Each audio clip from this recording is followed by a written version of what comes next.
될 하나님의 말씀 누가복음 1장 1절에서 4절입니다.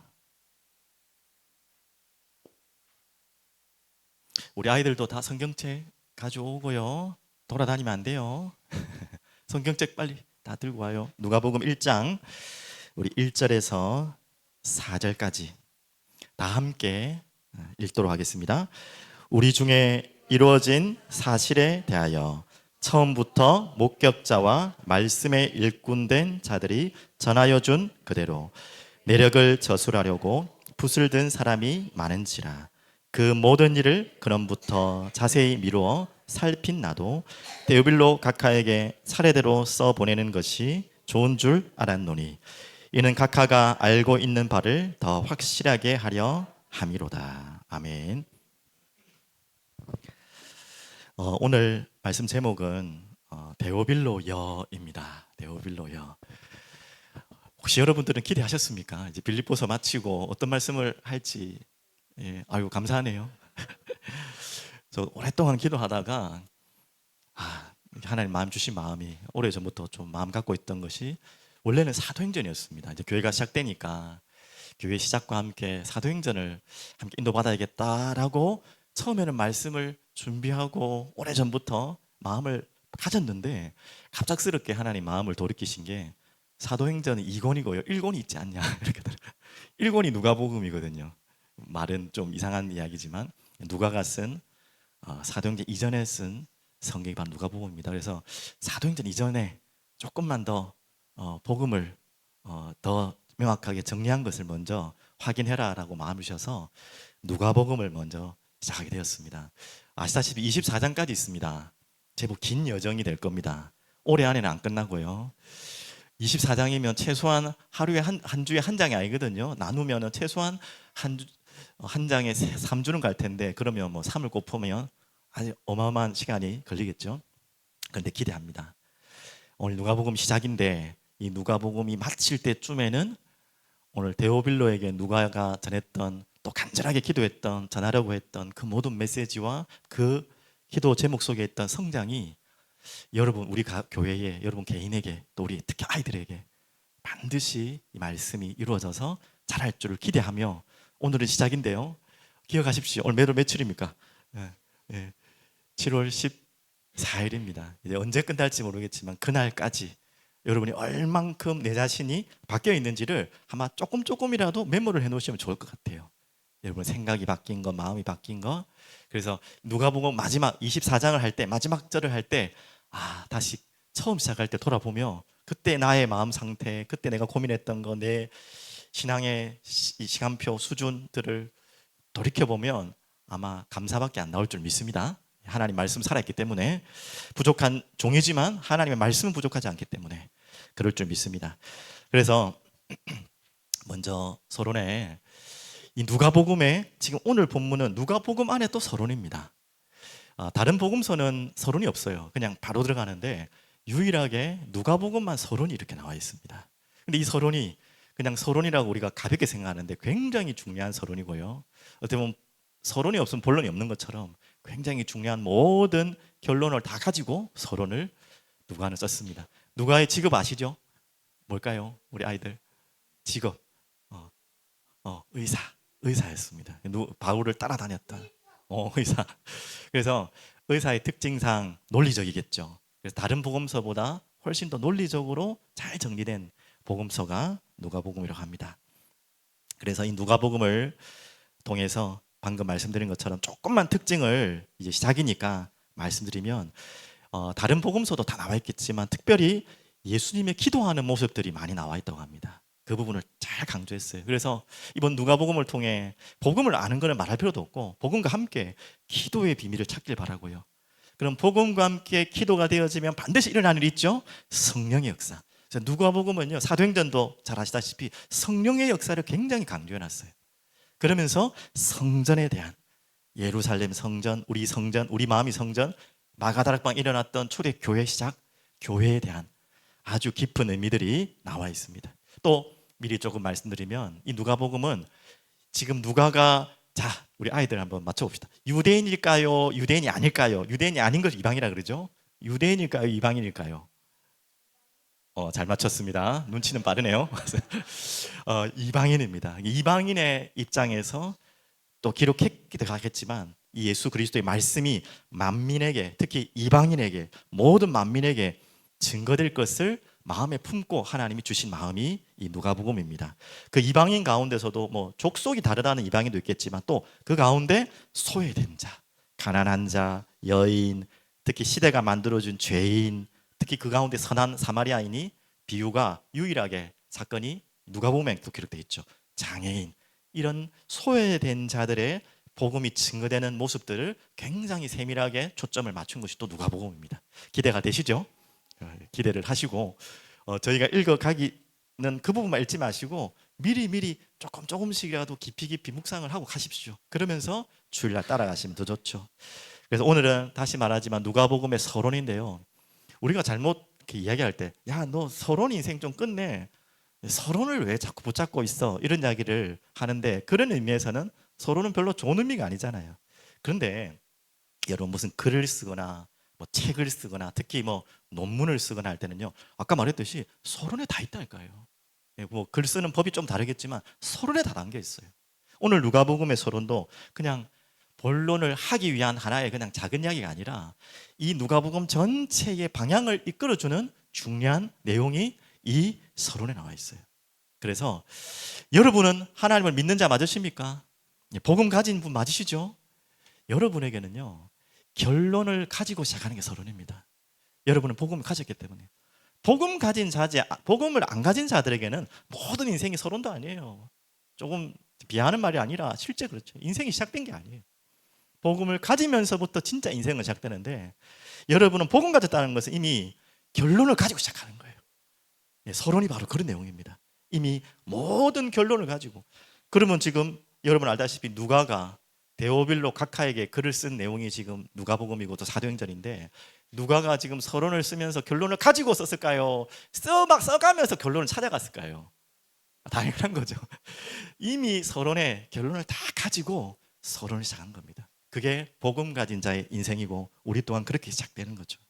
여러분 혹시 드라마나 영화 같은 거 대작들 보시면 그 1회 있죠, 1회. 1회에다가 거의 제작비의, 정확하게는 잘 모르겠지만 절반 이상을 다 투자한답니다. 왜 그런지 아세요? 그만큼 1회가 중요해요. 너무나 지금 채널도 많고 많은 프로그램이 있기 때문에 1회를 보지 않으면, 1회가 재미없으면 안 봐요. 맞죠? 그만큼 중요한 거죠. 거기에다 다 투자하죠. 왜? 그래야 결론까지 갈 수 있기 때문에. 그만큼 이 서론이라는 게 중요한 거라는 의미를 제가 설명드린 것이고요. 우리 인생의 서론이 무엇으로 시작되는가가 너무 중요하다는 거예요. 여러분이 인생의 완전 복음으로 결론 따고 시작을 해야 되는 것입니다. 그것을 여러분 찾는 시간이 오늘 되시길 바랍니다. 아까도 다시 말씀드립니다. 누가는 이방인이라 그랬죠. 그리고 이방인을 중심으로 또 이 글이 쓰여진 게 누가복음이죠. 그리고 또 한 가지 사복음서가 있습니다. 자, 우리 어른들은 다 알 거니까 아이들 사복음서 한번 말해봅시다. 시작. 우리 아이들 꿀 먹었니? 마태, 마가, 오늘 누가, 그 다음 요한. 맞죠? 사복음서. 이 사복음서를 쓴 분 중에 유일하게 공생애 때 예수님을 직접 못 본 사람이 있어요. 누굴까요? 바울이 왜 나오나? 이 사복음서를 쓴 사람 중에 마태, 마가, 누가, 요한 중에 예수님을 공생애 시대에 보지 못한. 눈치가 없네. 오늘 지금 무슨 복음 하고 있죠? 무슨 복음서? 지금 무슨 복음서 하고 있냐고. 그렇지, 우리 언니가 막내가 제일 똑똑하네. 가졌어요. 알겠어, 괜찮아요. 기억하면 되니까. 유일하게 누가만 예수님을 직접 보지 않았는데, 따라다니지 않았는데 글을 기록했어요. 참 어떻게 보면 의미가 있죠. 그러면 그런 분이 무슨 복음서를 쓸 자격이 있나 하지만 자격이 충분합니다. 눈으로 직접 그 자리에 보지 않았지만 오늘 그 내용이 나옵니다. 이 많은 예수 그리스도를 직접 본 자들, 목격자들, 그리고 그들이 쓴 글들을 보고 이 누가는 또 바울이 스승이잖아요. 바울을 통해서 예수 그리스도를 알았던 자입니다. 자, 이게 우리에게 또 소망이에요. 우리는 지금 이곳에 예수님을 직접 본 분 계십니까? 뭐 환상으로 보고 뭐 꿈에서 뭐 그런 소리 하지 마시고 직접 내가 2000년 전에 그 오신 예수님 보신 분 있습니까? 아유, 그러면 안 되죠. 봤다고 하면 지금 어딘가 가셔야 되죠. 맞죠? 그만큼 우리는 볼 수 없는 자죠. 하지만 우리 또한 누가와 같이 직접 보지 않았지만 본 것보다 더 세밀하게 쓸 수 있는 우리는 뭐라고요? 성령의 감동을 받은 하나님의 사랑. 우리가 뭐 지금 성경을 쓸 시간도 아니고 써서도 안 되지만 무슨 말을 이해하는지 아시겠죠?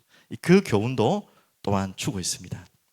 그래서 이 누가가 직접 보진 않았지만 이 예수님의 십자가 부활의 확신을 가지고 이 성경을, 자기는 성경이라 쓴 건 아니겠죠, 맞죠? 누가 이 데오빌로에게 편지를 쓴다고 한 것이 성경으로 기록될 만큼 하나님 기뻐하시고 역사하신 말씀이 누가복음입니다. 너무 귀하죠, 맞죠?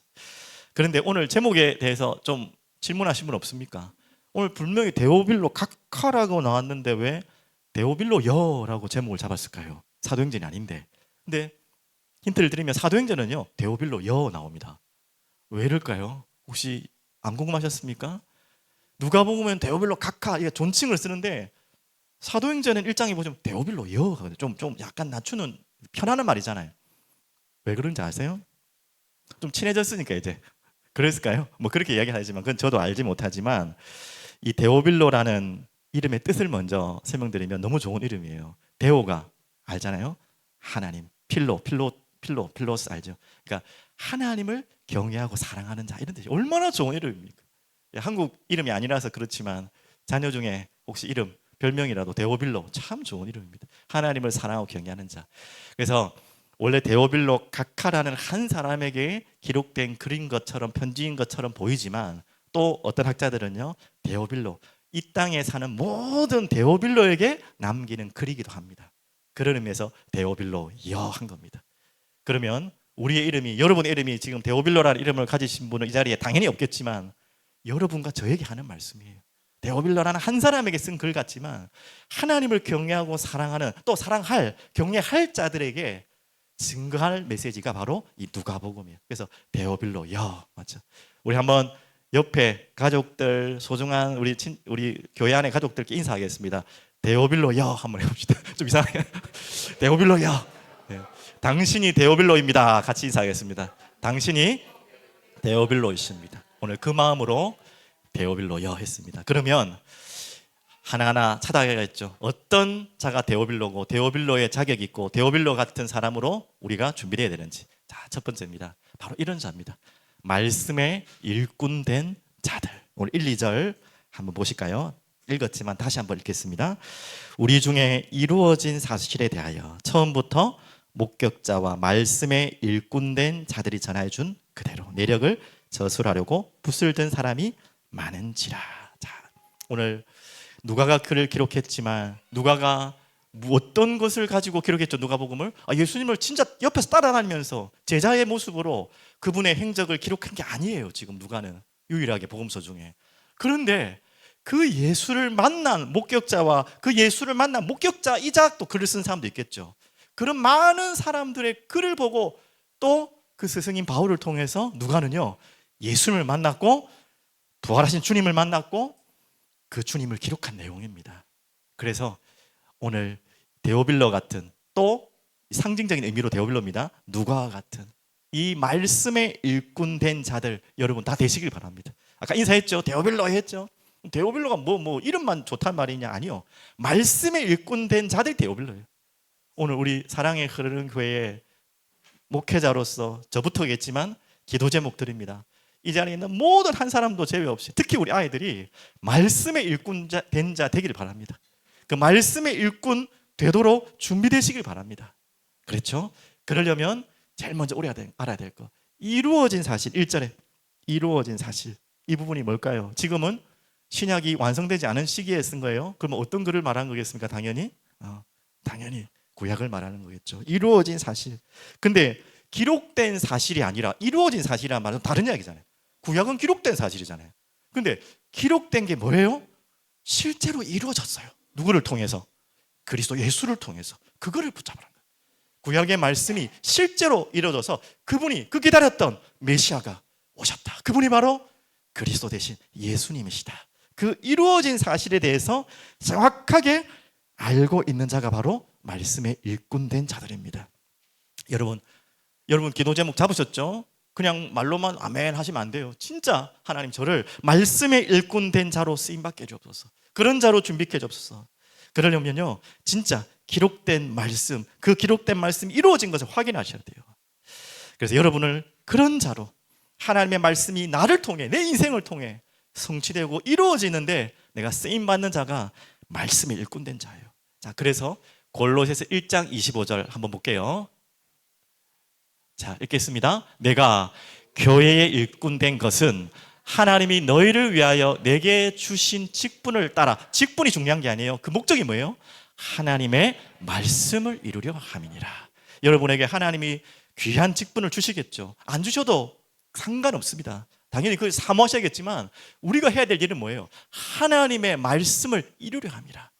이 하나님이 기록된 말씀이 하나님은 여러분을 통해 이루어지기를 원하십니다. 거기에 쓰임받는 자가 교회 일꾼이요, 또 말씀의 일꾼된 자입니다. 한 구절만 더 보겠습니다. 디모데후서 2장 15절입니다.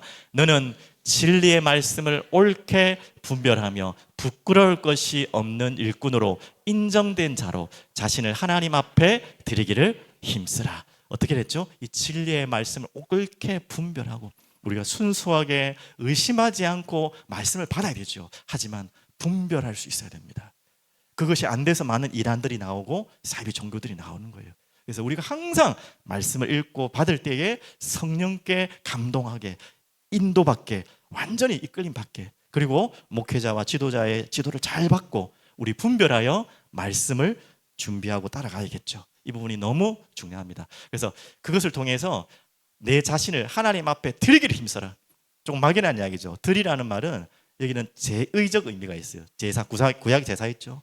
드린다는 의미는 그냥 어디 남는 거, 어디 버리는 거 드리는 그런 게 아니고, 저번 주에 말씀한 것처럼 연보와 같은 의미죠. 나의 가장 소중한 것, 아니 나의 모든 것을 드리는 것입니다. 그 말씀을 가지고. 그게 말씀의 일꾼된 자들의 모습입니다. 그래서 조금만 더 구체적으로 말씀드려 볼게요. 이 이루어진 사실에 대해서 내가 정확히 정리가 돼야 된다는 거죠. 그리고 그걸 가지고 우리는 말씀의 일꾼인데요, 조금 막연하잖아요. 조금만 더 찾아볼게요. 일꾼이라는 단어가 저도 잘 모르지만 이번에 찾았는데요, 휘페르테스라는 일꾼이라는 말입니다. 휘페르테스라는 말은 아랫사람이라는 말입니다. 종. 조금은 비속어, 좀 비하하는 의미죠. 일꾼, 종 그러잖아요. 좋은 의미는 아니잖아요. 근데 이 말씀의 일꾼이라는 말은 너무 중요한 말입니다. 종이에요. 내가 말씀의 중이 되면 안 되잖아요. 그거는 완전히 아니고요. 나는 말씀의 종이 되는 것입니다. 말씀 위에 서면 안 되죠. 말씀을 이용하면 안 되죠. 내 목적과 내 유익을 위해서, 아니면 저는 목회자로서 교회에 뭔가를 끌기 위해서 말씀을 여기저기 갖다 붙여가지고 막 하려고 하는 그런 일꾼을 말하는 게 아니에요. 그거는 종이 아니잖아요. 맞죠? 말씀 위에 있는 사람이지. 그게 교만한 거죠. 그게 거짓 선지자죠. 그런 일꾼이 되면 안 되고요. 우리는 말씀에 완전히 종이 된 자예요. 이해되셨습니까? 그게 여러분 하나님이 원하시는 말씀의 일꾼된 자입니다. 그래서 몇 구절만 드렸는데요, 그러면 어떻게 종이 되는지 그 중요한 예가 바울이지 않습니까? 바울, 말씀에 완전히 전문가 중에 전문가인 바울이 뭐라고, 어떻게 이끌림을 받았냐? 잠시 같이 볼게요. 사도행전 18장 5절. 18장 5절 제가 한번 찾아드릴게요. 혹시 찾기 어려우신 분들은 보시고요, 찾을 수 있는 분들은 같이 찾아도 되겠습니다. 사도행전 18장 5절에 너무 중요한 표현이 있죠. 지금 고린도 지역으로 전도하러 갈 때 실라와 디모데가 마게도냐로부터 내려오매 바울이 하나님의 뭐랬죠? 말씀에 붙잡혀. 자, 그러면서 유대인들에게 예수는 그리스도라 밝히 증언하니. 오늘 말씀의 일꾼이라는 거는요, 말씀에 종이 됐다는 말은 말씀에 붙잡힌 자예요. 여러분, 말씀에 붙잡히기 바랍니다. 그래서 바울이 빌립보에서 우리 배웠듯이 잡으러 갔습니까? 잡힌 바 된 것을 잡으러 갔습니까? 처음에는 잡으러 갔다니까요. 그 말씀 가지고 말씀을 잡으러 갔, 그 말씀 가지고 자기가 잡으러 갔다. 하지만 말씀에 잡힌 그때부터 바울은 사도가 되었고 종이 된 것입니다. 같은 말 같은데 다른 말입니다. 여러분은요, 말씀에 완전히 잡힌 자 되길 바랍니다. 그러면 좀 막연하잖아요. 말씀에 잡혔다. 조금 더 쉽게 표현하면요, 고린도 후서 한 구절만 더 볼게요. 고린도 후서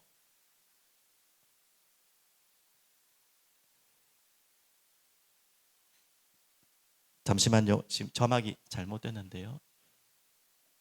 네, 디모데후서 2장 15절 죄송합니다. 이게 자막이 잘못됐네요.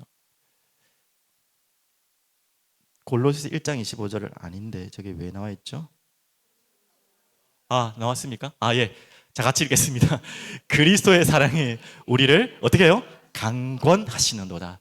우리가 생각하건대 한 사람이 모든 사람을 대신하여 죽었은즉 모든 사람이 죽은 것이라. 그리스도의 우리를 위한 대속의 그 사랑에 뭐였다고요? 강권하시다. 말씀에 어떻게 하면 말씀에 잡힐까 그러면? 누가 그렇고 싶지 않는데 다 그러고 싶죠, 맞죠? 어떻게 하면 잡힐까요? 오늘 우리를 대속하신 그 그리스도의 사랑에 여러분이 잡히면 돼요. 그러면요, 말씀에 잡힐 수밖에 없어요. 여러분은 십자가에 죽어야 될 인생인데 예수님이 나를 위해 죽은 그 은혜 받은 인생 아닙니까? 우리는 그 하나님의 사랑에 강권하여 잡혀서 말씀에 잡힌 인생, 그게 바로 말씀의 일꾼입니다. 하나님은 여러분을 그렇게 사용하시는 일꾼으로 쓰임받기를 바랍니다. 그래서 다른 곳에 종이 되지 마십시오. 절대 말씀에만 종 되세요. 말씀의 일꾼 되어 말씀의 종이 되십시오.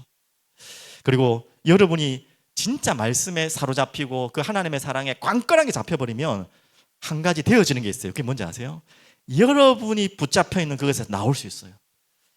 여러분 너무 말끔하게 앉아가지고 이렇게 거룩하게 앉아 계시지만 저나 여러분이나 뭔가 다른 것에 잡혀 있는 거 많잖아요. 돈에 잡혀 있는 분도 있고 24시간 돈 생각나시는 분도 있을 거고 또 뭔가 다른 거 세상의 것들 하여튼 뭔가 이생의 자랑 욕망 이런 것들로 거룩하게 앉아있지만 그냥 스쳐가는 게 아니라 잡혀있는 분도 있잖아요. 솔직히 쉽지 않거든요. 그게 나오기가 우리가 발버둥 친다고 나가지는 게 아니에요. 근데 간단하게 되어지는 게 있습니다. 어디에 잡혀버리면 말씀에 완전히 종처럼 무릎 꿇어 끌려가 버리면 그게 기쁜 나쁜 게 아닙니다. 종이 되는데 누가 기분 좋겠습니까? 그런데 이것만큼은 행복한 종입니다. 그리고 그 하나님의 사랑에 강력하게 그 십자가의 사랑에 붙잡혀버리면 이 종된 거, 이 진짜 끌려가는 거 더 이상 잡혀있고 싶지 않은 그게요 자연스럽게 놓아져요. 그 은혜를 꼭 체험하십시오. 이 누가복음 이제 시작인데 정말 마칠 때쯤에 여러분 마칠 때 전 이전부터 그냥 여러분에게 혹시 은밀하게 기도하고 있는 하나님 앞에만 부끄러운 뭔가가 있다면 잡혀있는 게 있다면 완전히 그걸 놓을 수 있는 왜? 다른 것을 잡았기 때문에 말씀에 잡혔기 때문에 오늘 그런 은혜가 있기를 간절히 축복합니다. 그러면 두 번째로요 차례대로 이제 말씀의 일꾼으로 여러분들이 이제 해야 될 것입니다. 이런 자가 말씀의 일꾼인데 그럼 말씀의 일꾼자들이 해야 될 것 두 번째죠. 차례대로 오늘 3절 4절 한번 다시 볼까요? 사도행전 1장으로 누가복음 1장으로 다시 들어가면요 3절 4절 읽어보겠습니다. 그 모든 일을 그럼부터 자세히 미루어 살핀 나도 데오빌로 각하에게 차례대로 써 보내는 것이 좋은 줄 알았노니 이는 각하가 알고 있는 바를 더 확실하게 하려 함이로라. 그래서 이 누가가 어떻게 했냐면 그 목격자들과 그 말씀에 일꾼된 자들이 전하여준 그것을 다 정리를 해가지고 다시 자기 것으로 만들어서 지금 각하에게 편지를 쓰는 거예요. 그게 이제 누가복음 사도행전입니다. 참 기가 막히죠, 맞죠? 누가니까 그렇겠죠. 똑똑한 사람이니까 그러겠죠. 아닙니다. 우리에게 하나님이 그 은혜를 주신 줄 믿습니다. 그래서 여러분 부담 갖지 마시고 여러분 인생에 이제 언제가 마지막일지 모르겠지만 이제 마지막을 준비해야 될 연세가 있다면 그때부터 또 준비를 하시면 좋겠습니다. 여러분의 자서전을 좀 준비하시면 좋겠어요. 책을 내라는 말이 아니고요. 내시면 더 좋고요. 그런 부담을 주려는 게 아니라 여러분의 인생을 높이려고 자랑하려고 하는 것이 더욱도 아니고요. 여러분의 인생 전체를 한번 돌이켜보면서요. 어떻게 하나님이 나를 만나 주셨고 나를 이끌어 주셨고 나를 이곳까지 인도해 주셨는지 진짜 말씀에 붙잡혀서 어디까지 어떻게 왔는지를 여러분 정말 메모라도 좋으니까 기록해 주셨으면 좋겠어요. 그래서 하나님이 나와 함께 계시고 살아계심, 역사하심 내 인생에 대단한 문체가 필요 없어요. 대단한 뭔가 어마어마한 글을 잘 쓸 필요 없어요. 여러분 그 기록들을 하나 남겨보십시오. 그게 꼭 출판이 안 돼도 되니까요. 자서전입니다. 차례대로 써보내는 거. 지금 누가는 그런 마음으로 그걸 쓴 거예요.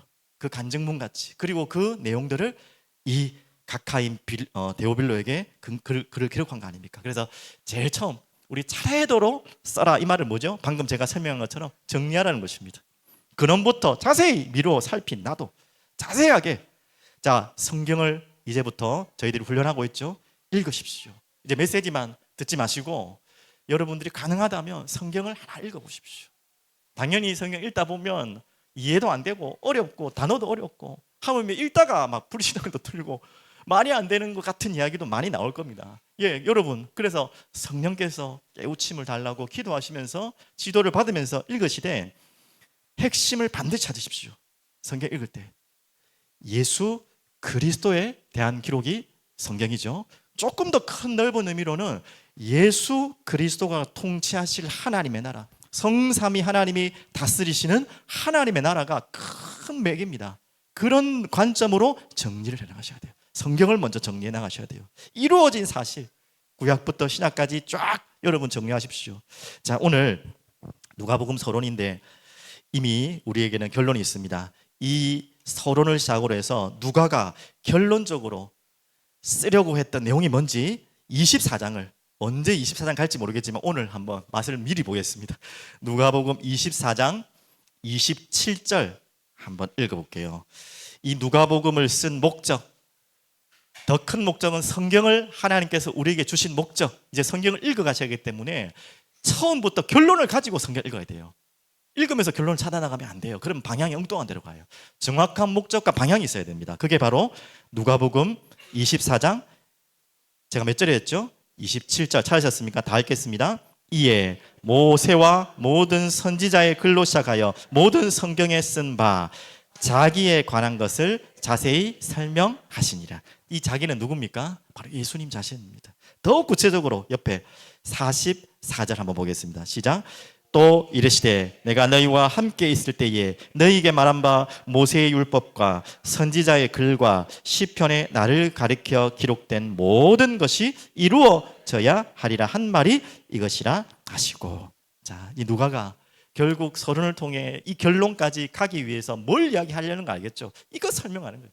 예수가 바로 그 이루어진 사실의 주인공이시다. 구약의 주인공이시다. 또 신약의 주인공이시죠. 이 말씀의 주인공이시고 그분이 우리의 왕이시다. 그분이 다스리신다.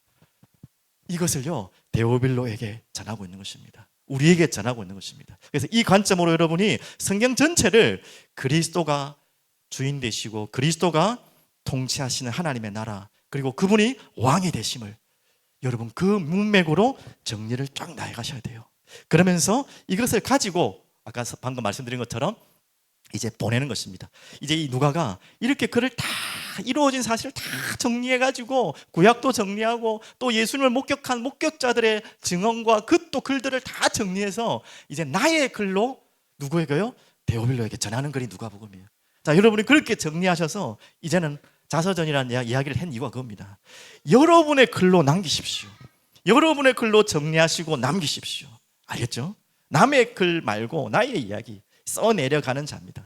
그래서 그것을 우리의 사랑하는 가족들에게, 사랑하는 또 특히 후대들에게, 또 여러분이 또 사역하신다면 제자들에게 전도자의 마음으로 그런 시간이 여러분이 있길 바랍니다.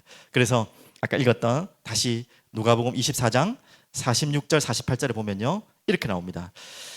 24장 46절 48절 또 이르시되 이같이 그리스도가 고난을 받고 제3일에 죽은 자 가운데서 살아날 것과 또 그의 이름으로 죄의 사함을 받게 하는 회개가 예루살렘에서 시작하여 모든 족속에게 전파될 것이 기록되었으니 너희는 이 모든 일의 증인이라. 그래서 이 하나님의 말씀이 여러분의 인생을 통해서 증거되길 바랍니다. 여러분의 모든 삶을 통해 증거되길 바랍니다. 그러려면 증거되기 위해서는 먼저 뭐가 돼야 되죠? 정리가 돼야 돼요. 이 성경의 말씀이 어떤 말씀이고 그냥 학적으로 정리하란 말이 아니에요. 학적으로 정리하는 것으로 끝내지 마시고 정리하시고 그게 나의 것으로 돼서 나의 이야기로 써내가래. 하나님 그 은혜를 주시옵소서. 하나님께서 이 누가에게 허락하신 그 은혜를 우리 모든 자에게 허락하여 주시옵소서. 자, 이렇게 되니까 부담되죠. 나 글도 잘 쓸 줄도 모르고 막 이런 거 잘 할 줄 몰라요. 아이고 뭐 좋은 말씀 같은데 나랑은 상관없어요 하시는 분들이 있을 거예요. 좋습니다. 꼭 대단한 글, 대단한 역사를 쓰라는 게 아니에요. 대단한 무슨 간증, 뭐 죽었다 살아난 역사 이런 걸 기대하고 제가 말씀드리는 것이 아닙니다. 여러분이 써야 될 내용들을 제가 힌트를 드리고 참고를 드릴게요. 어떤 거를 여러분들이 하나님 말씀을 정리하고 나의 삶을 관통해서 내 삶 속에서 성취된 말씀을 증거하고 정리해야 되냐면, 자, 힌트를 드리면 이런 것입니다. 내가 그 이전에 더 사랑했던 것이 바뀌는 그런 감정들이 있잖아요. 아까도 제가 기도에 말씀드린 것처럼 내가 원래는 이런 것들에 잡혀 있고 그것에 완전히 빠져 있고 사랑했는데, 이 예수 그리스도의 말씀이 내게 관통하고 이 말씀이 내게 임하고 이 하나님의 말씀이 나를 사로잡고 붙잡힌 순간부터, 야, 내가 막 기적이 일어난 그런 거 대단한 걸 말하는 게 아니고요, 내가 사랑한 것이 바뀐 거 있잖아요. 시편 119편 127절에는 그렇게 말씀하고 있죠. 이것도 어떻게 보면 간증 중에 하나일 수 있겠죠. 주의 계명들을 순금보다 더 사랑하나이다. 그 이전에 사랑했던 순금, 그랬던 내 인생, 그래서 내가 살아왔던 내 인생의 모습들이 여러분 다 과거에 있을 거 아닙니까? 거기에서 내가 나와. 그렇다고 우리가 완전히 순금은 다 버리고 그럴 수는 없잖아요. 그거하고 비교할 수 없는 그리스도의 사랑을 간증하시면 됩니다. 요한복음 21장 15절에도 완전히 무너진 베드로에게 예수님이 찾아왔잖아요. 부활하신 모습으로. 정말 할 말이 없잖아요. 베드로가 진짜 수제자 베드로가 예수님을 3번이나 부인하고 고기 잡으러 해가지고 힘 빠져 나가 있는 그 베드로에게 예수님이 오셔서 뭐라고 하셨죠? 뭘 물어보셨죠? 네가 나를? 그까지 다 아시죠? 근데 그 앞에 있어요. 이 모든 사람들보다 더 나를 사랑하느냐. 베드로에게 많은 건 요구하지 않았어요. 베드로는 그전엔 그랬다니까, 예수님만 따라가겠습니다, 십자가 나도 가겠습니다 해놓고도 결국은 아닌 모습들이 발견됐죠. 우리의 연약한 모습, 그것도 다 간증거리예요. 근데 예수님을, 진짜 부활하신 예수님을 만나니까 그 어떤 사람들보다 예수님 사랑합니다. 그 베드로의 작은 고백을 예수님은 듣고 싶었던 거죠. 그 고백 이후에 베드로는 이제는 십자가를 따르는 삶이 된 것입니다. 그런, 어떻게 보면 베드로라는 그 대단한 선지자도, 전도자도, 제자도 그렇게 살았다니까요. 우리에게 대단한 거 말하는 거 아닙니다. 내가 조금씩 바뀌어 나가는 거, 조금 사랑한 게 바뀐 거, 이런 것들을 여러분들이 기록하셔야 돼요. 그리고 우리 아이들에게 간증하십시오. 여러분, 아이들이 그때 바뀌는 거예요. 또 있습니다. 한 구절만 더 드리면 마태복음 10장 37절, 아버지나 어머니를 나보다 더 사랑하는 자는 내게 합당하지 아니하고 아들이나 딸을 나보다 더 사랑하는 자도 내게 합당하지 아니하며. 너무 유명한 말씀이죠. 그러면서 나를 따라오라, 십자가를 따라오라, 그렇게 말했죠. 그 어떤 것보다도 주님 사랑하는 마음, 또 그게 잘 안 되더라도 그러고 싶은 마음을 여러분 기록하시면 돼요. 그것을 우리 후대들에게, 여러분이 또 돕는 제자에게 간증하시고 기록하시고 남기십시오. 그리고 또 한 가지입니다. 또 여러분에게 더 힌트를 드립니다. 내가 그래 쓸 게 없는데요, 내 인생에 여러분, 혹시 큰 문제 당하신 분 있습니까? 큰 문제 당하신 분 있죠. 그 문제를 안 당해본 분이 없죠. 더 반대로 해볼게요. 이런저런 문제 안 당해보고 이까지 앉아있는 분 없죠. 우리 아이들 빼고 맞죠. 다 당했을 거예요. 자, 그런 문제 속에서 하나님이 날 어떻게 보호하셨는지. 하나님이 보호하시면 세 가지가 있어요. 구약의 근거를 들면 독수리 같이 보호하십니다. 어떻게 하시죠? 독수리는 좀 강력하잖아요. 떨어뜨리고 떨어질 때 밑에서 싹 받아가지고, 맞죠? 이해되시죠? 그렇게 보호하실 때가 있고요. 성장시키는 거죠. 또 까마귀 보호법 알죠? 물어서 계속 먹여주는, 그렇게도 보호하시기도 하고요. 여러분이 어떻게 하나님이 여러분을 인도하시고 보호하신 거, 문제 속에서, 여정 속에서 있잖아요. 그런 거 한번 기억해 보시라니까요. 또 울타리 보호법. 하나님 어디 계신 거예요 도대체? 이럴 때는 안 계시고 왜 그러냐 하는데, 알고 보니까 나도 보이지 않는 다 어딘가에 다 울타리를 다 쳐놨어요. 내가 알지 못하는. 그렇게 또 보호하시는 거예요. 그런 것처럼 제가 이 자리에 젊은 사람으로서 할 얘기는 아니지만 용서하시고 들으시면요, 저도 이제 조금 나이가 드니까 조금씩 들어가니까 그 이전에 어릴 때는 안 보이던 것이 좀 보이는 게 있더라고요. 또 안 들리는 게 들리는 게 있더라고요. 그 과정들이 어떻게 보면 이런 문제들을 통해서 삶을 살아가니까, 그전에는 관심도 없던 게 관심이 가지고 별로 들리지 않는 게 들렸던 게 있더라고요. 제가 왜 이 이야기를 하냐면, 어떤 사모님의 간증을 들었어요. 이 사모님이 수녀예요. 수녀가 어떤 분인지 알죠? 근데 수녀인데 목사님이랑 결혼했어요. 누군지 아실 겁니다. 아마 그 바퍼의 유명한 목사님이신데, 하여튼 그까지 제 이야기 다 못하겠고 결혼을 했는데, 외동아들이 되다 보니까 시어머니가 대단하신 분이에요. 너무 아들에 대한 이 독점욕이 있고 사랑에 대한 욕이 있어서 그렇겠죠. 욕심이 있으니까 이 며느리를 너무 힘들게 하는 거예요. 그래도 수녀 출신의 또 사모님이 되셨으니까 뭐 인내심은 어느 정도 인격은 다 되신 분일 건데 도저히 참을 수 없을 만큼 너무 힘들어서 정말 자살까지 시도하려고 하더라고요. 그래서 자살하느니 그래도 마지막으로 기도하자 해서 어디 기도원에, 어디 조용한 계곡이 있는 조용한 기도원에서 기도를 하는데 아무리 기도를 해도 이 마음이, 이 응어리진 마음이 치유가 안 되더래요. 한참 기도하다가 힘 빠져서 개울가에 앉아 있는데, 간증 들어보시겠지만 그때 어떻게 보면 마음에 하나님의 음성을 들은 거예요. 어떤 음성? 실제적인 음성이 아니라 개울가에 그 계곡 소리 있잖아요. 그래서 제가 그 소리 들었다는 거예요. 이제 곧 이제 성경학교도 있고 여름철인데 한창 계곡에 많이 가실 텐데, 예전에는 계곡 소리 한 번도 들린 적이 없어요. 우리 아이들은 계곡 소리가 뭔지 모를 거예요, 맞죠? 나이가 들면 들수록 그 계곡 소리가 들려요. 예전에는 물에 들어가고 막 첨벙첨벙 한다고 그런 게 생각도 안 나요. 들고 싶은 마음도 없었고, 이제는 조용한 계곡 소리가 들려요. 막 그런 시간표 같아요.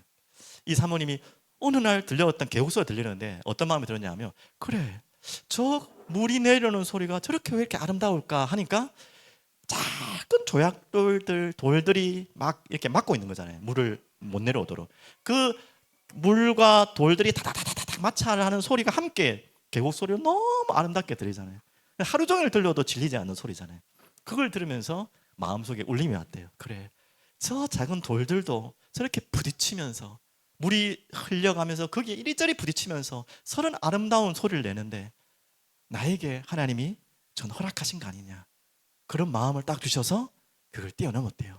여러분, 그런 작은 간증, 이건 작은 간증은 아니지만 여러분들은 잘 몰랐지만 이런 갈등과 문제를 통해서 내가 듣지 못했던 하나님의 마음을 들을 수 있는, 또 여러분 잘 아시잖아요. 이 계곡 소리 정도가 아니라 폭포, 어마어마한 폭포일수록, 대단한 폭포일수록 무엇이 있어야 되죠? 물은 당연히 있어야 되지. 뭐가 있어야 되죠? 물만 있다고 폭포는 절대 만들지 않습니다. 뭐가 있어야 됩니까? 조건이 있죠. 예. 그것이 크면 클수록 좋은 폭포고 위대한 폭포가 돼요. 모르시는 겁니까? 말을 하기 싫으시면 절벽을 만나야 돼요. 절벽의 크기가 클수록 좋은 폭포입니다. 뭐 이가수 폭포, 뭐 나야가라 폭포, 왜 이렇게 전 세계적으로 관광객이 모입니까? 그 절벽의 그 높이를 우리가 가늠할 수 없어요. 그 무시무시한 절벽을 만나야지 우리 그 폭포를 만나는 것입니다. 잘 아는 내용이지 않습니까? 우리에게 작은 문제든 큰 문제든 그 문제만큼 이 시냇물 소리 같은 아름다운 소리를 하나님은 내게 하시고요, 정말 이건 절박한 절벽 같은 인생이 와도, 그럼 하나님은요, 이 큰 폭포를 여러분 인생에 만드시려고 하는, 장관을 만드시려고 하는 계획인 것을 보셔야 됩니다. 여러분에게는 작은 문제 큰 문제 다 있겠죠. 이것을 가지고 낙심하고 힘 빠지지 마시고 오늘 하나님 말씀에 붙잡혀서 관통되어서 이끌림 받아서 그것이 내게 기회가 되고 아름다운 소리가 되고 장관이 될 수 있도록 하나님은 만들어 가시는 거예요. 그런 것들을 기록하시는 거예요. 남에게는 여러분이 볼 때 큰 문제 아닌 것 같지만 여러분 개인에게는 다 큰 문제잖아요. 오늘 그렇게 하나하나 글을 써내 가시길 바랍니다. 마지막 결론입니다. 오늘 이 시대의 데오빌로요. 오늘 여러분과 저에게 하는 말씀이죠. 나와 우리입니다. 이방인 같은 하나님의 은혜로 부름받은 존재들이죠, 맞죠? 데오빌로도 당연히 이방인이고요. 그래서 알고 있는 바를 확실하게, 사절에 나왔죠. 이는 각하가 알고 있는 바, 이미 알고 있지만 더 확실하게 하려고 이 누가가 기록된 글이 누가복음입니다. 오늘 여러분이 복음을 얼만큼 알고 계신지 모르겠고, 이 하나님의 사랑과 하나님의 능력과 역사를 얼만큼 알고 있는지 모르겠지만 오늘 이 누가복음을 통해 여러분 읽어가심을 통해서 더욱더 확실하게 알아가는 여러분 되길 바랍니다. 그리고 또 한 가지 숙제가 있습니다. 이제 데오빌로를 찾읍시다. 누가가 찾았던 그 데오빌로를 찾읍시다. 어떤 데오빌로 이름 뜻이 뭐랬죠? 하나님을 사랑하고 경외하는 자 있다니까요. 찾읍시다. 여러분 헤맨다고 찾아지는 거 아니죠. 하나님 붙여주시겠죠, 당연히. 이 데오빌로 같이 하나님의 말씀을 이렇게 기울려고 하는 데오빌로 각한데요. 그 위치에서 뭐 누가 같은 사람한테 이런 글을 듣고 배울 만한 위치는 아니잖아요, 맞죠? 그런데 있다니까. 이렇게 높은 자리에 있지만 겸손하게 하나님 앞에 말씀에 붙잡혀 살고자 갈급한 심령이 있다니까요. 찾읍시다. 그러면 우리가 먼저 방금 말씀에 붙잡힌 자의 정리가 되겠죠. 그렇게 여러분을 하나님 인도하실 줄 믿습니다. 이걸 기도 제목으로 드립니다. 2절로 마무리할게요. 다시 2절 돌아갑니다. 처음부터 목격자와 말씀의 일꾼 자들이 전하여준 그대로 내력을 저술하려고 붓을 든 사람이 많은지라. 여러분이 그 한 사람 되길 바랍니다. 붓을 든 많은 사람. 이 사람들이 왜 붓을 들었겠습니까? 지금이야 뭐 종이 이게 뭐 펜 뭐 널렸죠, 맞죠? 뭐 쓴다는 게 뭐 우리는 뭐 아무런 그게 제약이 없잖아요. 그때만 해도 그 시대 알죠? 글을 아무나 쓸 수가 없어요. 파피루스 알잖아요. 그 하나 쓰는데 얼마나 힘든지 몰라요. 그런데도 많은 사람이 썼다는 것은 쓰지 않으면 안 될 만큼, 이 글을 기록하지 않으면 안 될 만큼 뭔가 간절하게 확실하게 본 게 있다는 거예요. 오늘 이제는 너무나 널려있는 글들과 펜입니다. 정말 여러분 가슴 속에 이걸 쓰지 않으면 안 되겠다. 우리가 뭐 대단한 거 써가 자랑하려는 게 아니라 이 예수 그리스도를 만난 이 은혜, 예수 그리스도 살아계심, 예수 그리스도를 증거하고 싶은 그 마음, 이거 쓰지 않으면 안 되겠다. 이 앞에 계셔서 제가 용서하시고 들으십시오 하시겠지만 여기 우리 성도님 계신데요, 이분이 제 들고 오다가 깜빡했네요. 전두지를요 몇 장을 저한테 써서 저한테 주셨어요. 근데 내용이 너무 좋아요. 솔직히 자신의 그 신학적인 정리를 해놓으시고 글도 정리해 놓으시고 해놓았더니 그렇게 하면 더 좋고요. 그렇게 안 되더라도 진짜 여러분 마음속에 이 하나님의 은혜 쓰지 않으면 안 될 만큼 감동이 없습니까? 진짜 이걸 뭔가 남기지 않으면 안 될 만큼 남겨야지 또 누구한테 전달할 거 아닙니까? 그런 마음을 하나님 주시옵소서. 이 마음이 멈춰지지 않도록, 그래서 계속 쌓여갈 수 있도록 여러분 인생에, 지금이 여러분이 뭐 인생이 몇십 대인지 모르겠지만 저는 이제 40대 말이거든요. 이제 40대 말에 또 50대에 여러분이 그 대때에 맞도록 여러분이 하나님과 함께 했던, 하나님이 나와 역사하셨던 그 문제 속에서 또 정말로 나의 연약함 속에서 역사하셨던 하나님을요 한번 메모해 보십시오. 그래서 남기십시오. 마지막 숙제만 드리겠습니다. 이제 그것을 가지고 이제 그것을 하는 과정 속에서 가정 예배 다시 시작하십시오. 하신 분들은 계속 하시고 안 하신 분들은 빨리 시작하십시오. 매일 하시면 제일 좋고요.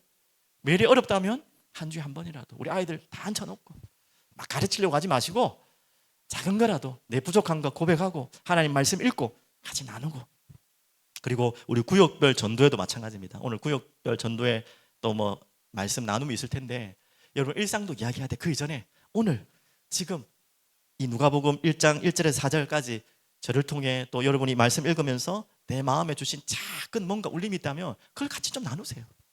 일상도 나누지만 그걸 작게라도 나누시고 또 여러분 일상도 나누시고 기도하는 그런 모임들이 여러분 계속해서 일어나길 바랍니다. 어디에든지 뭐 구석구석 교회 안에뿐만 아니라 지역 가정 안에 가족들끼리 뭐 같이 구역끼리 막 교회 안에서 말고 교회 밖에서도 자꾸 이런 모임들, 말하지 않으면 안 되고 쓰지 않으면 안 되고 남기지 않을 만큼 그런 은혜가 넘쳐나기를 간절히 기도합니다. 주님 감사합니다. 찬양합니다. 우리에게 주신 은혜, 우리에게 주신 이 복음, 말하지 않으면 안 되고 기록하지 않으면 안 되고 남기지 않으면 안 될 만큼 우리에게 정리되어지게 하시고 감동되어지게 하시고 나의 삶과 인생을 통해 하나님 정말 이 복음의 말씀이 증거될 수 있도록 주님 인도하여 주시옵소서. 감사드립니다. 살아계신 예수 그리스도 이름으로 기도드립니다. 아멘.